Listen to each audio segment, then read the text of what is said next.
लोमश ऋषि के आदेशानुसार वहां स्नान पूजा आदि करके युधिष्ठिर ने लोमश ऋषि से पूछा, हे प्रभु, कृपा करके ये बताइए कि परशुराम निस्तेज कैसे हुए थे। लोमश ऋषि ने उत्तर दिया, धर्मराज दशरथ नंदन श्री राम जब शिव जी के धनुष को तोड़कर सीता जी से विवाह कर अपने पिता, भाइयों, बाराती गण आदि के साथ अयोध्या लौट रहे थे तो एक बड़े जोरों की आंधी आई जिससे वृक्ष पृथ्वी पर गिरने लगे। तभी राजा दशरथ की दृष्टि भृगुकुल के परशुराम पर पड़ी। उनकी वेशभूषा बड़ी भयंकर थी। तेजस्वी मुख पर बड़ी बड़ी जटाएं बिखरी हुई थी, नेत्रों में क्रोध की लालिमा थी। कंधे पर कठोर फरसा और हाथों में धनुष बाण थे।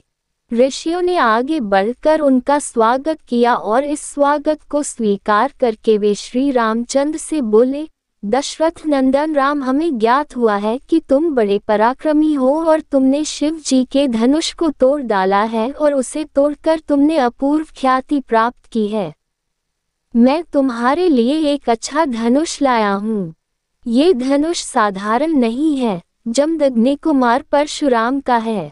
इस पर बाण चढ़ाकर तुम अपने शौर्य का परिचय दो। तुम्हारे बल और शौर्य को देखकर मैं तुमसे द्वंद्व युद्ध करूंगा।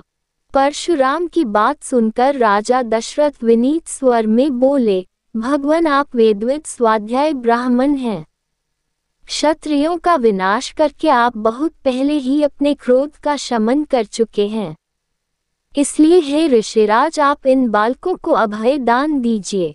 किंतु परशुराम जी ने दशरथ की अनुनय विनय पर कोई ध्यान न देते हुए राम से कहा, राम, संभवतः तुम्हें ज्ञात नहीं होगा कि संसार में केवल 2 ही धनुष सर्वश्रेष्ठ माने जाते हैं।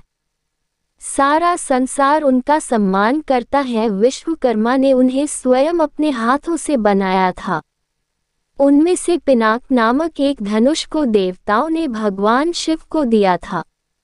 इसी धनुष से भगवान शिव ने त्रिपुरासुर का वध किया था।